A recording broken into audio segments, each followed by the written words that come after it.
This conference will now be recorded. All right. So just to continue our overview for today, just to give you a breakdown of our agenda, we're going to kick off revisiting our incidents. So we're going to pick up that conversation from last week. We had Wendy send over the breakdown of the steps that we needed in those workflows. I have those added in. And so what we're going to do and what we're going to do is we're going to start looking at that workflow again and making sure that we have those steps involved as we're walking through it from the eyes of, I think, the program manager and the coordinator. So I have those security settings put into place for us to review and test as we go through those aspects today. Okay. So does that all sound good, or is there anything that I'm missing? No, fine. Sounds good? Okay. So with that, what we're going to do is I'm going to share my screen first so you guys can see. Like I mentioned, I have some test employees created, and I have ingeniously named them like test employee, test coordinator, test manager, things like that, just so that way it helps us keep track of who's doing what task. So hopefully that'll help us out a little bit. And just as a reminder too, what you'll be able to do is you guys have the ability from your security access as the company administrators, if you guys ever wanted to shadow these test employees, all you'd have to do is go into their accounts and just update their their passwords and be able to log in as them from that aspect. Okay. Okay. All right. So I'm gonna start with our residential aspects. So with the incidents only as our focus for today, we have two different workflows for our incidents. We have basically our workflows that fall under that residential umbrella, and then we have the other workflows that go for anything that's not, right? So Right. for today, just to make sure that we've got things kind of grouped together, we're only focusing on the residential ones. And then what we'll do as we go forward after today is we'll go back to the non-residential. Okay. Sound good? Yes. All right. So with that in mind, when we're looking at just the residential, you left me a note that we're working with the security profile or the group for your coordinators or program managers. And it sounds like those are the ones that are creating and initiating this incident request, right? Right. Awesome. So if you'll see, I have in here, I have a coordinator, so test employee coordinator, and they have a security profile that I also named coordinator. And as we go through implementation, I will walk you through what that security stuff kind of means. It's going to be a discussion really outside of today's call. Okay. But long story short, all it really matters is that it just means we've given them the access that we need them to have to perform the tasks at hand. Okay. All right. So, Tracy, I know you typically drive for us. Will you continue doing that today? Sure. Okay. Trying to get. So I just sent over my keyboard and mouse. And so when you're ready, I'll have you just click on the menu item up there in the top left. I'm clicking it. Oh, there we go. Perfect. Okay. Little delay. Yeah. All right. Okay, so what we want to do is we want our program coordinator to create a new incident. So just to kind of recap, right, we're going to go to our My Team icon, which is the two little people. And then it's going to be under HR. And then I think it's HR maintenance. Let's see, incidents. Perfect. Yeah. So are we writing notes on this or?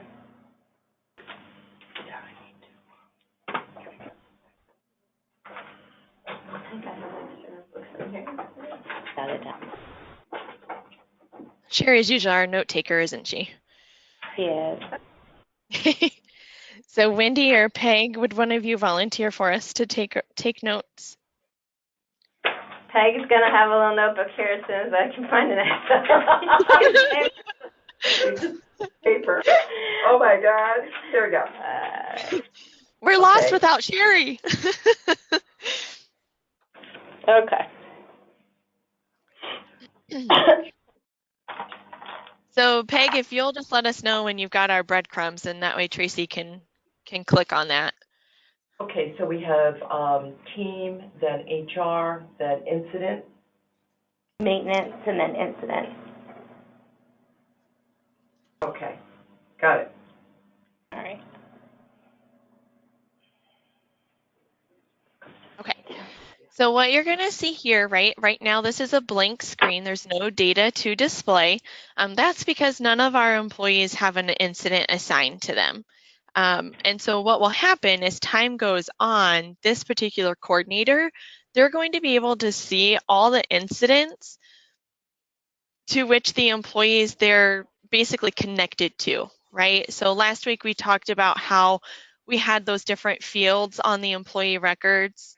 One was labeled coordinator, and then manager 1, manager 2, and so on. Yeah. You guys remember looking at that? Okay. Yep. So if a coordinator is listed on an employee record, they're going to be able to see the incidents for which the records they are listed on. Okay. And so right now there aren't any. So what we want to do is come up here under the Add New button. And then we're going to select the employee in which we're assigning this to. For all intensive purposes, what I want us to do is assign it to test. And let's see, hold on just a second. I'm going to pause us.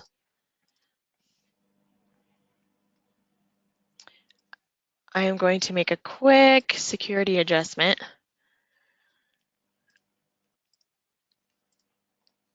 And again, I will circle back to these concepts once we solidify that we have our steps and our process correct. So, Just out of curiosity, I know we're going to talk about that security profiles at a later date, but generally speaking, can one person have multiple security profiles?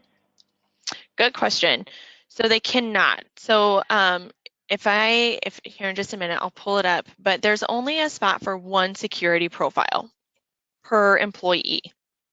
But you would And set so, that up. So I'm just like thinking of someone like Tracy that's administrator, but would also be in that workflow possibly for these incidents or work, life cycle changes.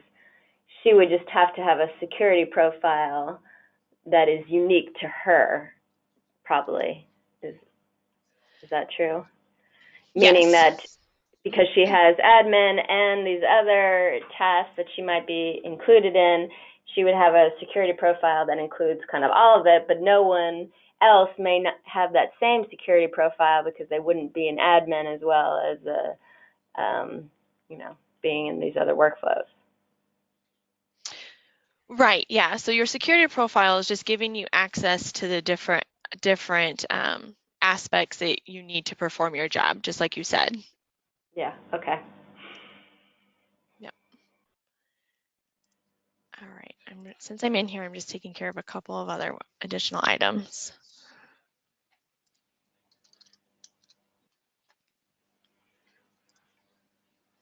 All right.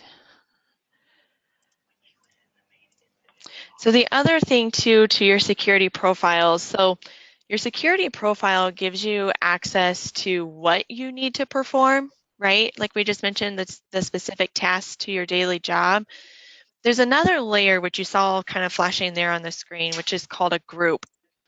And group permissions give you access to the people, right? To the different employees is the primary difference between the two. And like I mentioned, we will circle back to those concepts. I don't want to dilute what we're working on today. But would we be so is it a question of assigning to a group, or is it a question of assigning a security profile? So they work in tandem. Your security, so that's what I was trying to outline. So like for notes, 2 good notes to make would be, the first is security profiles equal access to tasks, right? The what in the system. Okay. Access to tasks. And groups, they just give you access to the actual people, so the employees, the who in the system. And so when we solidify our incidents process, I want you to see that process from start to finish, and then I'll circle back more into the nuts and bolts of those groups and securities. Okay. Yeah, just to go back a little bit and not get too far off the path, is we do have some groups set up now in the scheduler module. So, coordinators are set up with groups under them, which include like their cluster. So it might be helpful to, when we start looking to set things up, look into those and maybe see what we So can add to their feet. Yeah. yeah, so like you're saying, Tracy, it sounds like you already have maybe a fundamental understanding, especially how it relates to time and labor. Yeah. But yeah, we can further expand on those groups a little bit as we go through the other aspects of the implementation. Mm-hmm. Great. So Kayla, back on the main incident screen, how do you get the little window that says add incident? I didn't see that. Oh yeah, Add new. add new. Yeah. So I'll let you take Okay. back over, Tracy. We'll actually pick up right there. All right. So we're going to add new. Yep. And then we want to go ahead and assign this incident to, his name is test employee. So when we click on that, and it's test 1 employee 1 Oh, okay. I guess is what it looks like. Sorry. computer runs so slow when we're here. I just saw them too. There we go. Just, yeah, backspace and type, yep, backspace 1 more. There he is, down at the bottom. Yep. Perfect. And then, Yep, well, and then your incident type. So remember, we had to create some new types based on our conversation last week so that we had the ability to distinguish the different workflows, right? So if you'll choose the incident type for a residential option. so could be disciplinary. Oh, right there. So, oh, okay. So you're going to define it between residential, or it could be. I get you. Okay. Okay. And so if there's no other questions or anything needs circle back for notes, when you guys are ready, go ahead and save. Yep. All right. So now where you're at is, so your coordinator in our example, right? Our coordinator has is in the midst of creating this incident. And so this is that incident form. We actually looked at this a little bit last week. And what this is going to do, this is what Kronos offers as part of the incidents functionality. A small consultant disclaimer, there are probably going to be things in here that you may or may not use based on your day-to-day business practice, and that's okay. I will let you know up front that if you do find such items, I'm not able to change what you're looking at here. So if you do find that there's things that just don't pertain to your needs, right now, the 2 options that we have are, we can go out to the Kronos communities and you can submit your idea for it to be voted on, right? And then once it collects enough votes, it does hit our engineering team and they put it in their docket of things to improve. The other thing is, in the meantime, is really just to kind of turn a blind eye to those line items and just kind of move on without it. As you'll see, items in here, the only thing that's required is that incident name, which is what you selected on the previous screen. So Could we change what is required or not? Good question. We can't. The functionality right now doesn't allow for that. Okay. So just to kind of walk through these, Tracy, I'll let you kind of Sorry, just. one more question. Oh. The incident ID, is that assigned after?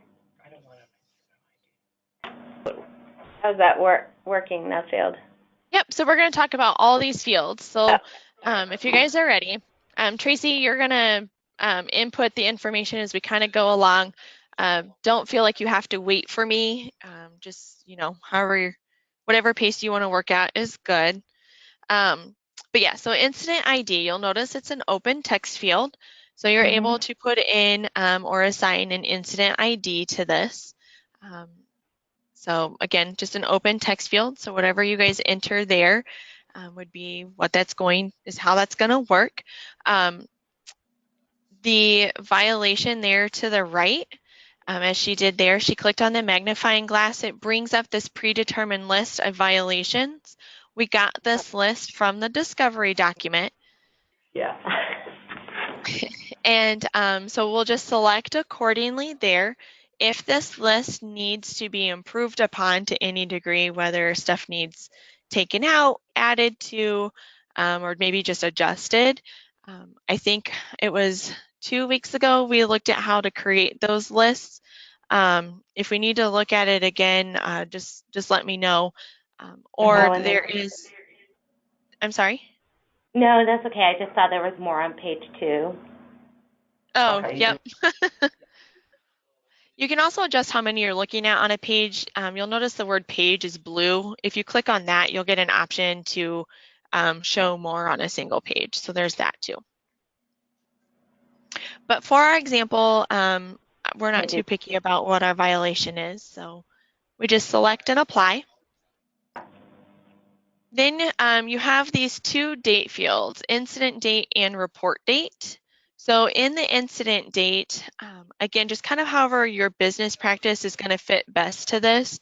Usually, right, the incident date, I see it most commonly used as when did it happen, right? If this was like an accident or maybe someone came in late or absent, whatever that is, when did the actual incident itself take place would be the date, and then you'll see to the right of that the timestamp option there.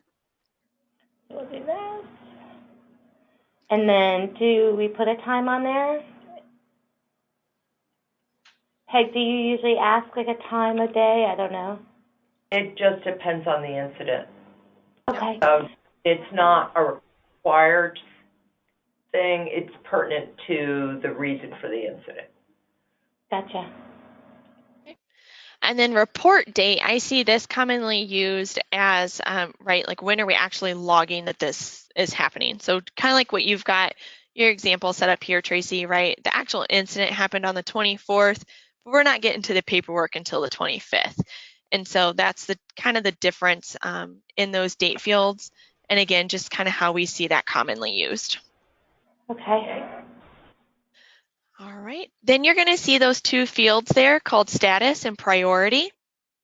And with those fields, again, just kind of however it best fits in your business practice. So the status, these are predetermined. These 2 lists we're not currently able to alter. But you see that we've got like opened and closed as a status. You also have priority if you wanted to rank, right, the level of priority or even severity of the incident. You have high, medium, or low.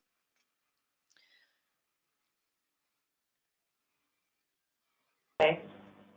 Okay. Description, right? This is kind of a note box, if you will. So what are the details of the incident? Like what specifically happened?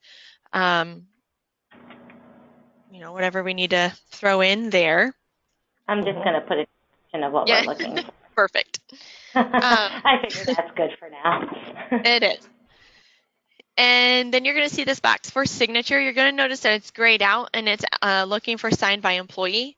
We're actually going to kind of skim over that box for right now. In this present moment, as you can see, the person creating the incident isn't able to touch that.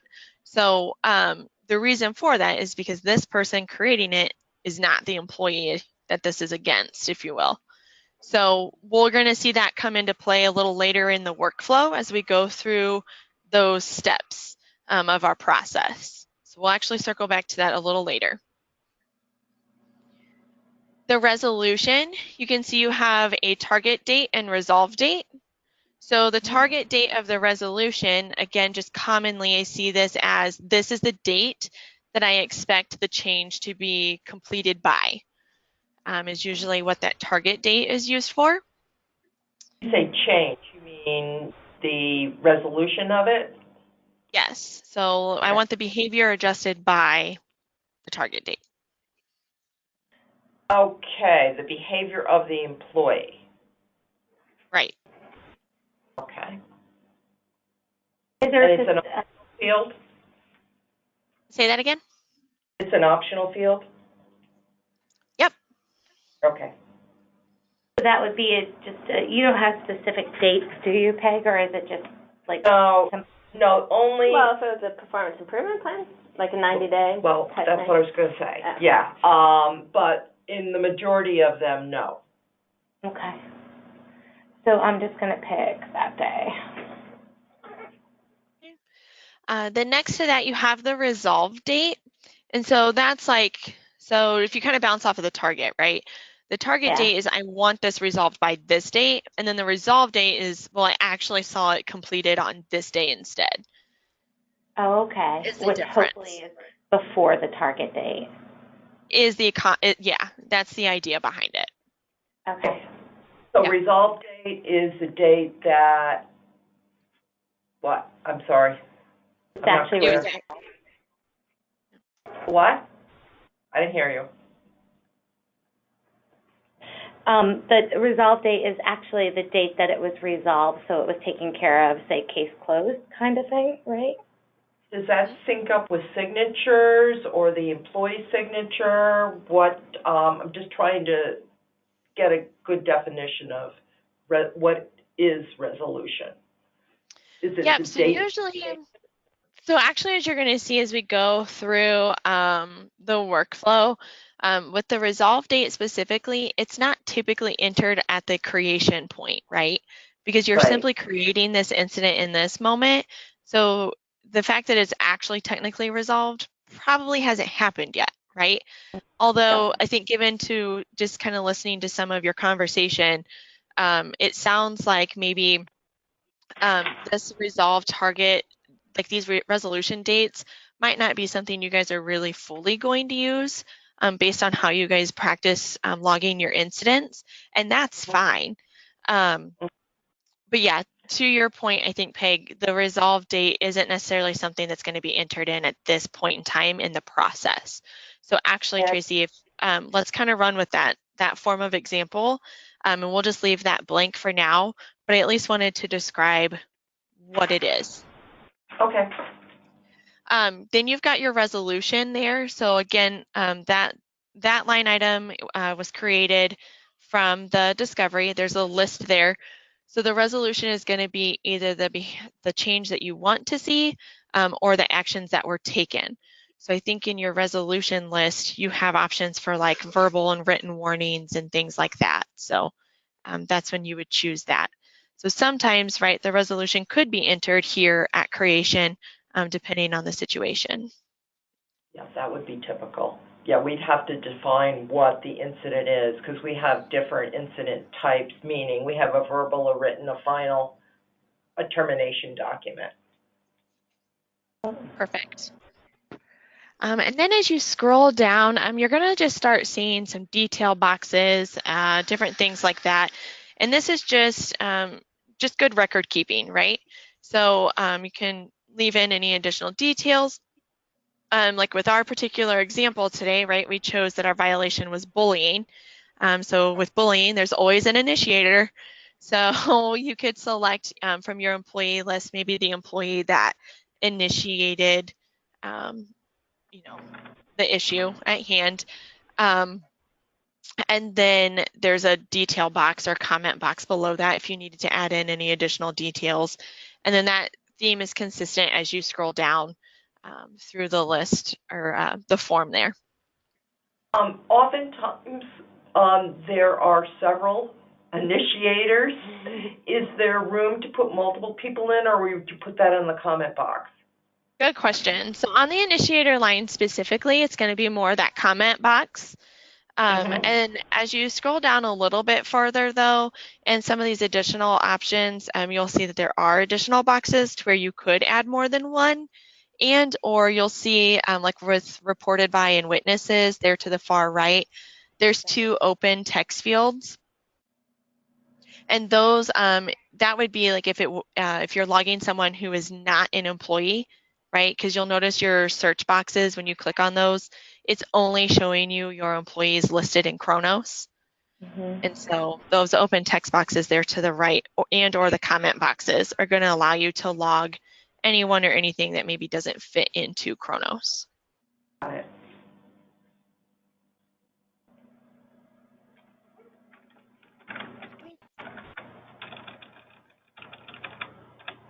So I'll just kind of pause. Let me know if we need to circle back to anything for notes. And I'll kind of leave it up to you guys. When you're ready, just save in the top right.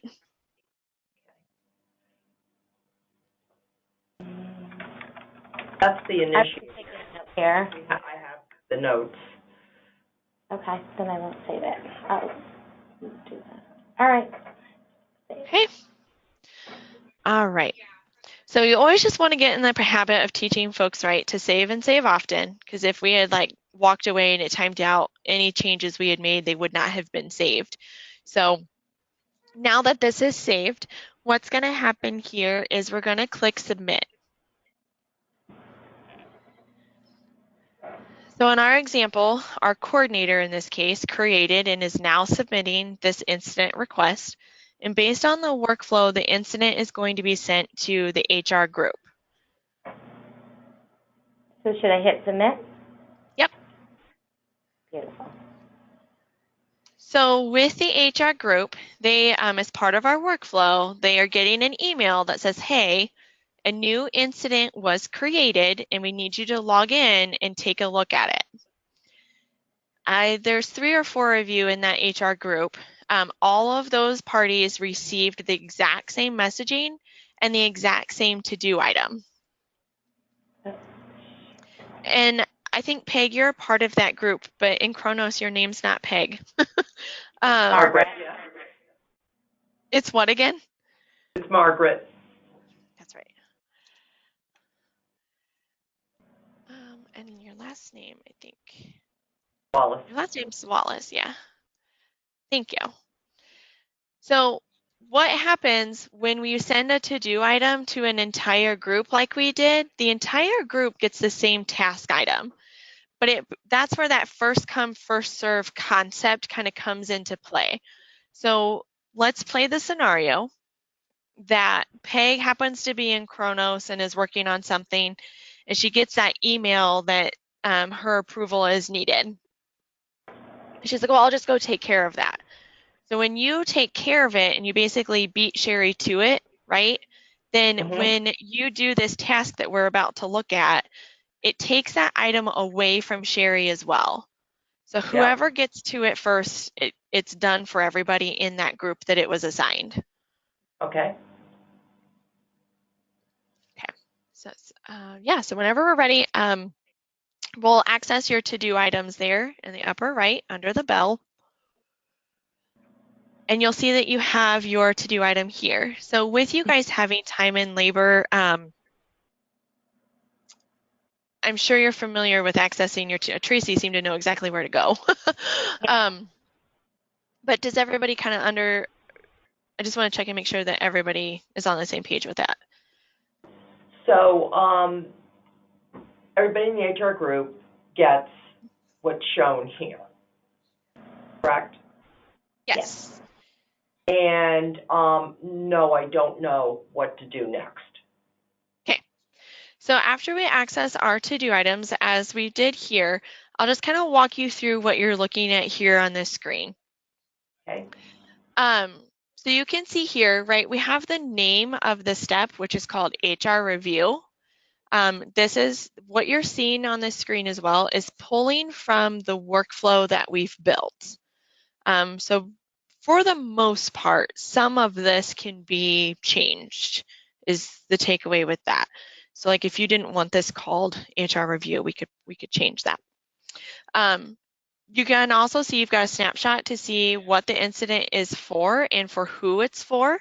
So you can see we're working with a disciplinary residential incident for test employee. And you can see some of the information coming in from that created incident. So if you remember, Tracy entered the incident date and report date. So those were items entered by the creator. Okay. To talk about this pencil here to the left, if I hover over that, you'll see we're getting a little pop-up that says that it's going to allow you to view the incident. It's going to be my teachings to you that you always click on that pencil first on any to-do item that you get. Reason being, it just gives you a snapshot to look at those items before you take action on it, right? Basically before you click any buttons. Mm-hmm. So Tracy, if you'll click on that pencil and give us a preview of our incident, it's going to open up that incident form we were just looking at. The main difference in this view only is that the boxes are gray, because just like the pencil told us, this is just a preview. So it just gives you a chance to look over the information again before you take action on it. So it's view only. Yes. Okay. All right. So Tracy, when we're ready, if you'll click our back arrow and go back to our previous screen, you'll see next to the pencil, there's like crisscross arrows. If you click on that, that gives you a snapshot of the workflow. It'll bring up a pop-up box when you click on it that shows you the workflow. Do you want me to click on it? Yes. Okay. Cool. And so, yeah, so here's all the steps in our workflow. Just another reminder, anything that's blue is something that's already been completed. Anything that's gray is either yet to come or pending. So this is really helpful, I know for me personally, when I think, oh shoot, after HR, performs their approval, what happens next? You can always click on that little crisscross arrow and I can know what happens. Okay. Okay. All right. So before we modify, any questions so far? No. Nope. So when you're ready, Miss Tracy, we're going to modify. We're going to click on that modify button. And so in our workflow, we've given HR the ability, as you can see, to modify. So we've done this because it's not uncommon, right, for program managers or coordinators maybe to either one, just not fully complete the form, or two, maybe they've left some comments in here that maybe shouldn't be in there or just maybe need reworded for professional reasons, right? So just HR can modify any of those boxes? Yep, you'll see that they're all open. Except for incident name, right? The top Right. one? Yep.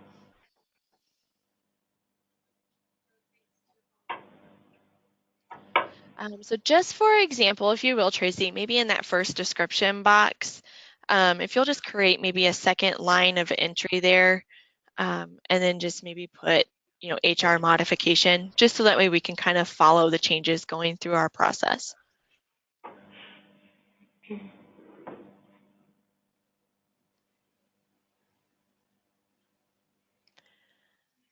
And then we always want to save our changes, right? Perfect. Okay. If there's no questions on this, what we'll do is you'll see that you have a submit and a modify button. Right now with functionality, they're both going to do the same thing. Historically, just to explain why there's two buttons, historically, Kronos only ever offered a modify button, which was the same as submit. And we've got some feedback through our Kronos communities that was confusing and just didn't make any sense, which I think we would all probably agree with, right? And so we've heard that feedback, and so Kronos has brought in the submit button. But to be transparent, I don't know if they forgot to take out the modify button or for some reason it's just staying there, but that's why there's two buttons. So either button, again, is going to do what we need it to do in progressing this to the next stage of our process. So we either want to submit or modify. They're going to do the same thing. At the top there, next to save, to the left of save, what is that? The icons left of save? Yes. Yep. So I imagine the paperclip is to add a document, but what's the one note? Oh, so you could add more notes to what you have here available. Yeah, so actually if you, since we're testing this out, if you want to go ahead and leave a note, you can see what that does. So if you click on that, you'll get a box. And here in the comment box, if you want to just give us, I don't know, anything there, when you're ready, it'll highlight the save button.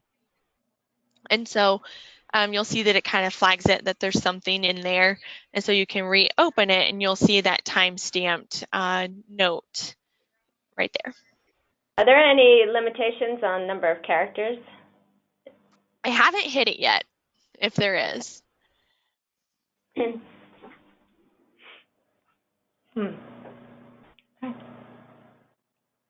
Okay. All right. Yeah. So whenever we're ready, we'll save, or we already saved, we'll submit. Oh, sorry. That's okay. Can't hurt. Submit. Good practice. Okay. So what just happened too, so Peg just took care of all of HR's to-do item for this incident, right? First come, first serve. So the workflow's progressed to the next step, which is to send it to manager 1. So what this means is the manager 1 listed on the employee's record, couldn't find my word, sorry, is who this to-do item goes to. So we have created. I have a quick question. Oh, it's all right. What's up? Oh, just I saw on the to-do there is still like one pending. So does it not go away up there? I just assumed the page didn't refresh, so it's still for that same employee. Did you click submit or modify? I can't remember. Submit. I thought I hit save, and then I hit submit, which I don't see there anymore. I only see modify. I agree with you. So I am going to write that down as a takeaway to follow up on my side and see what that submit button is really doing. Yeah, I just noticed that because I'm like, that should have disappeared if she had done her to do or whomever. Correct. You know? Yeah, you're right. Like I said, I just thought the page just didn't refresh, so I'm glad you caught it. Yeah. Because I just had some sugar. Hand it over. Yeah. You don't like So pumpkins. What I'm going to do, since it is still here, I'm just going to click on this modify button and see where that takes us. Okay, so the modify button did send it off. So like I said, I got that written down. I will follow up on that on my side and see what's going on with that submit button. Yeah, because it makes more sense that you would use the submit when you're done as to, modify is modifying something. So that's why there's got to be something missing on the submit button that's not sending it over to the next flow. You know what I mean? Yep. Step. I do. Okay, so just to kind of, I'm going to bring up some visual aid just to kind of explain this. So, oh, I just logged into the wrong account, sorry. On the employee record, right, We have like the coordinator field, the manager 1 field, manager 2, so on and so forth. And so that's where we've created all these additional test employees. And so in our workflow, after HR does their step, as you just did, the workflow is then going to manager 1, and that's going to be the person listed on the employee's account, not the coordinator, because the incident is on the employee. Let me think about that. So the coordinator submitted it. Right. Because of HR. the incident, it goes to HR, and then it goes back To the manager, which is a little different, but that's okay because But if the program manager submitted it, it would just come back to them. but isn't we're saying coordinator, but isn't the program manager in the coordinator group? Yes. Okay, so that's fine. So it'd either go to the program, back to the program manager, who's the one that initiated it, or to the To the coordinator. it would go back to the program manager. Oh, well, how it comes is the program manager submits it to HR. Or the coordinator could. Or the coordinator. HR reviews it, authorizes it, and then it goes back to the, I'm just going to use the term here, it's not a payroll term, the immediate employee's manager. Okay. Yeah, I guess that's fine. Okay, yeah. That's good. We're okay. Okay. I was pulling this up so in case we needed it. Oh. I entered this morning as well. I'm not quite sure why that's not saving. I know. You can do the drop down, and I put, because we have some like outside agency staff, I just save them as no security needed, Social security needed. Yeah. But no, does that happen to you guys if you're in the employee record though and you make a change? Are you constantly having to enter the social and the address? No, it's if they don't have it. So like if you notice this test employee didn't have an address, did you just put that in? I just put it in, but I also put it in again this morning, like before just now. Oh, yeah, Yeah. no, I only noticed it when they're missing certain things. And how I noticed is, like I said, we have a relief outside agency pool that we don't have that information. So lately when I've been updating stuff for them, I'll just use this little drop down, but it doesn't do it for me all the time. There's a drop down here that actually for them has an option of no Social Security number needed, and I use our main address here for their address, and then it's usually fine. Well, okay. Well, that's good. Well, I mean, for me, that's all that matters, as long as it's not giving you guys a headache. Yeah, no. I'm not quite sure why it didn't save my changes per se, but that's okay. Well, hopefully it's not something that just started today. Yeah. So that's why I wanted to ask. Yeah, no, it's been good so far. Okay. And give me just a second. I entered in those managerial fields on our employee without realizing earlier that they weren't already there. So I'm going to go into our incidents. Where I'm at now is actually where you guys will be able to see as the administrators. I'm going to clear this filter out. So you guys, oh, it didn't keep it. Okay. So as the administrators, you guys will always be able to see the incidents in progress. And so if I flash this here on the screen, here are the breadcrumbs there on the left to get to where I'm at. And so you'll be able to see there the employee that the incident was created for, their incident name and all the dates associated, because this is a report screen, right? So if you guys ever needed to do that, you'll be able to export it. Here's where you'll be able to export over here on the right. You'll also be able to see just a brief snapshot of the status of that incident here in the status column. And it's going to be labeled in progress. This label right here, again, is coming from the workflow. So the workflow is pretty heavily involved with this overall process. You'll also be able to bring in additional columns. If we add or remove those columns, we will be able to add in that view button for the workflow, as you'll see there.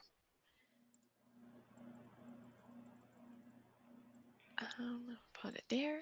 And it's those crisscross arrows. So like, for example, this particular process is kind of in the middle of things, right? But you guys will always be able to come in here and see exactly where it's at in the event that you ever needed to follow up on anything or need to contact someone, right, to kind of push it along. And well, apparently Kronos needed a morning nap. Mm-hmm.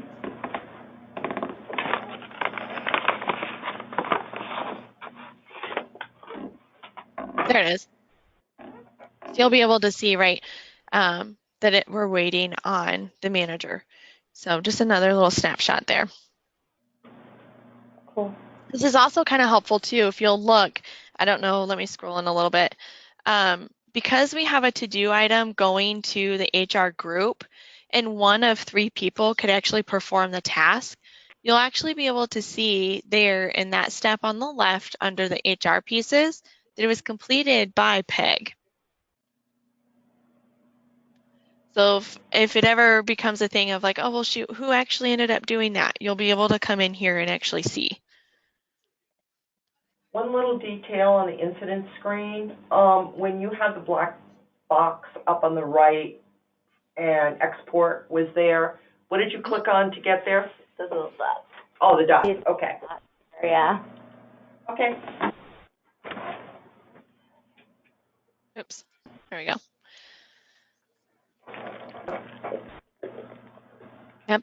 And then for you guys, so if you remember too at the start, I mentioned, so like this screen, right? This looks like the screen we initially started at. Mm-hmm. This screen, as you can tell, it's the same for you as it was your coordinator who created the request. The only difference between them is, again, who they're going to have access to. So like you were mentioning, right, you have all those different coordinator groups. And so if a coordinator has access to a certain group of employees, they'll be able to see them here in this screen. But whereas like for you, the company administrators, you're going to see everybody in this screen. It's not going to be broken down for you. You're going to see it all. Okay.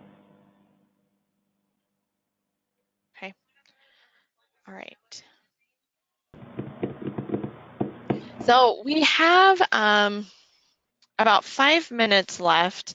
I want to go ahead and jump into our manager request. The only thing with that is I did kind of break our workflow because I did not have the manager assigned to our employee.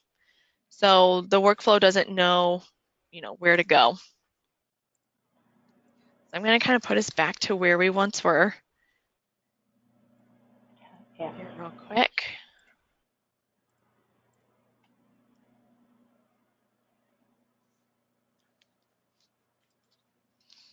And then if you remember, right, our violation or our incident that we're working with was was an item that worked with the residential. And so remember, we have 2 different kind of processes at play in our incidents. And so based on the incident that gets selected is going to drive which information or which workflow we're going to follow as part of that process. You had to create a new incident now because we didn't have a manager? Correct. She just didn't assign it. Mm-hmm. She didn't create the group. Mm-hmm. Okay. I don't remember what we put here. Mm-hmm. All right. So, sorry, I'm just going back to the workflow that we sent you for the residential, and you'll probably get there eventually, but since we only have 5 minutes, the next level manager will approve, but we had as a step 4, the next level manager Right. would approve. So if it's the program manager approving it as the next level manager, then that second level would just go to the coordinator, not to Linda. Right. Right, so there's actually 5 steps. Well, maybe we just eliminate the program manager actually putting it in and just only have the coordinator. That way it always gets to Linda. No, it's usually comes from the program manager. The coordinators are oversight. Yeah, no. You could think about doing it differently. It should be initiated by the program manager. It should come to HR.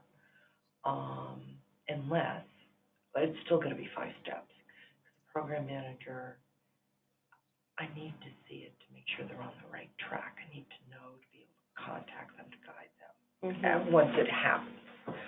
So then but if the coordinator could put in an incident because it's something a program manager did, right? Oh no, but look, we've got it's actually there. I see what we're doing. We're not sending it back. I'm sending it actually. The manager has said it to me. I'll look at it, discuss it. Everything's good. Boom, I submit it. It goes to the coordinator, and then it goes to the 4th step is to the senior person. That's only if the coordinator was the one that submitted it. No, we're saying the program managers in the coordinators group, right? I don't know the definitions of the groups. Well, I'm just saying, if the program manager was the one that submits it, because they are currently in that group, then it would go to HR, and then it would go back to the program manager, because they're the direct manager of that employee. And then that 4th step would just have it going to the coordinator. But what I'm saying is, in the real world, we can skip that step and reflect it exactly like it is here. Because program manager and I talk, and in that discussion, I'm probably going to talk to the coordinator anyway. It doesn't have to be a step. Everything's clear. I hit submit. It goes to the next level and the next level, which is right there. But you don't have it, the way it's set up now, it won't go to Linda. You're okay with that? No, it will go to Linda. That's the 4th step. No, it won't, not if it's the program manager. It says it right here.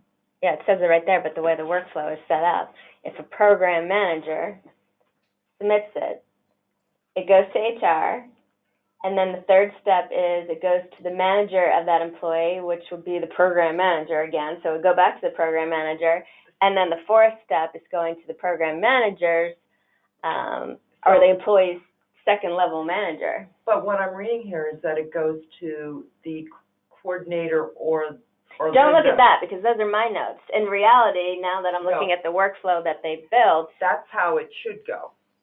It is exactly like you have written it. So It doesn't have are to you go hearing back that, to the manager. Kayla? I'm trying to follow a little bit, yeah. Okay, so we have a hierarchy here, and the workflow starts, as we discussed, with a program manager who is one of the people in our coordinator group. It goes to HR. Now, behind the scenes, HR is talking to the manager, reviewing the facts that are on the incident report, and we'll be talking to the program manager's next level, which we call coordinators. Nothing but data gathering so we can ensure that the screens are correct, the data fields are correct. Once that's done, then HR will send it to the next level, not back to number 1 who initiated it, but we'll send it to the coordinator group. I don't know what we call it in payroll, but Tracy, the people that are, Kristen, Johnson, etc. Coordinator. Right. They're listed as coordinator. So it's not manager 1, it should be HR sends it to coordinator, Kayla. Okay, so this field on the employee record. No. On the employee record, all our coordinators are listed there, yeah, so the group of 6, whether So it's Kristen, Elise. So, and I think this is what Wendy is saying. In your workflow, if we let me pull up the configuration of that again. We'll wait for Kronos here.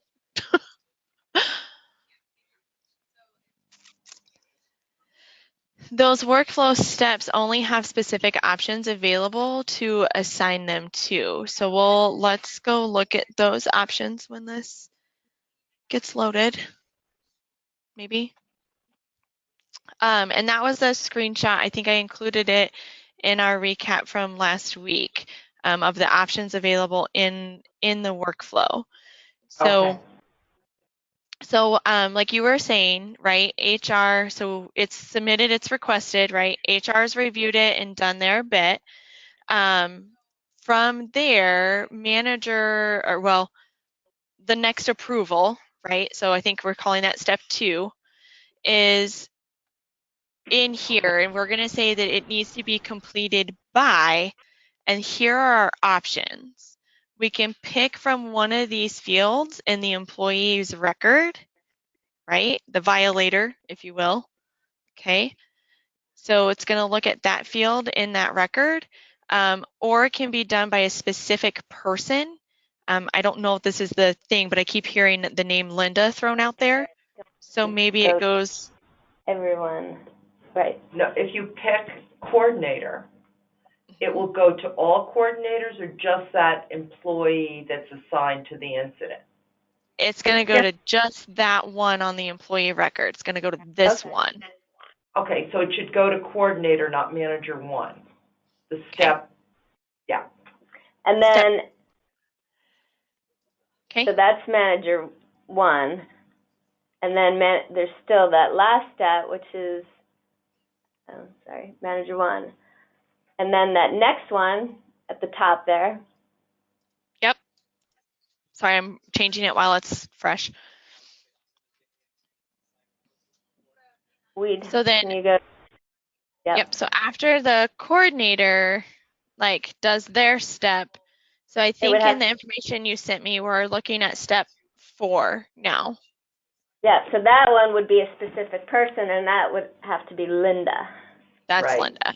Okay. Or it could be, let's say, what if it was Linda that had the incident? No. I'm just thinking about. Well, you would be submitting it. It would be in her. It would be in the other workflow. Yeah. Others, that would fall under all other requesters. Right. Yeah. So Which Linda? Linda Blue. Linda Blue. Okay. The other Linda would be like, why am I getting this? That works. Yeah. Okay. So let me save this really quick, and let me, for your other workflow, let me make a note really fast on my side, because that's going to need updated too. So give me just a second.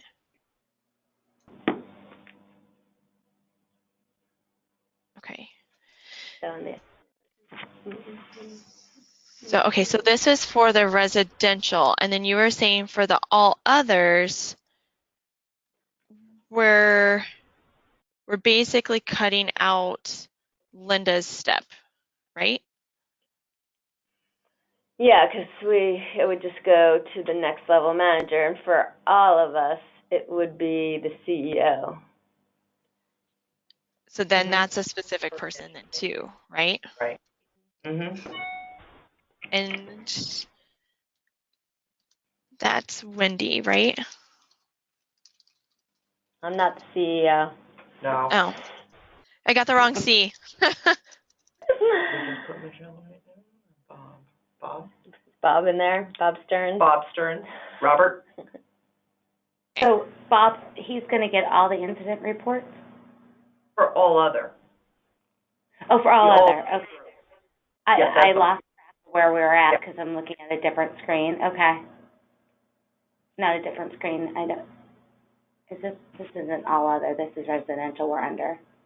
The only issue with that is if someone below us wanted to report something, like, But they would report it and then we'd initiate it, you know? I mean, most of it would just come to you anyway. Right, I mean, all that junk, it doesn't have to, we'll just sort it out, because that's usually.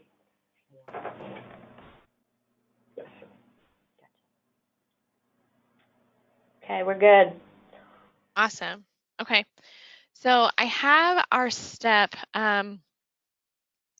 ready for, well, it's the manager. So I think what I'll do, because I do want you guys to be able to walk through completing these to-do items and get that experience. And since we did go through how to access those, how to complete them, and all of those different aspects, at this point, it's just a matter of just completing them along the way. So I'll give you a couple options. You let me know what you think. I've got this set up. Well, we just made changes to the workflow. So what will happen is those changes are going to be good for anything new going forward. Anything like in the middle of the process, like our example here on the screen, that's going to basically be, it's going to be stuck in the old way, right? So it's going to follow that path instead of this new one that we just updated.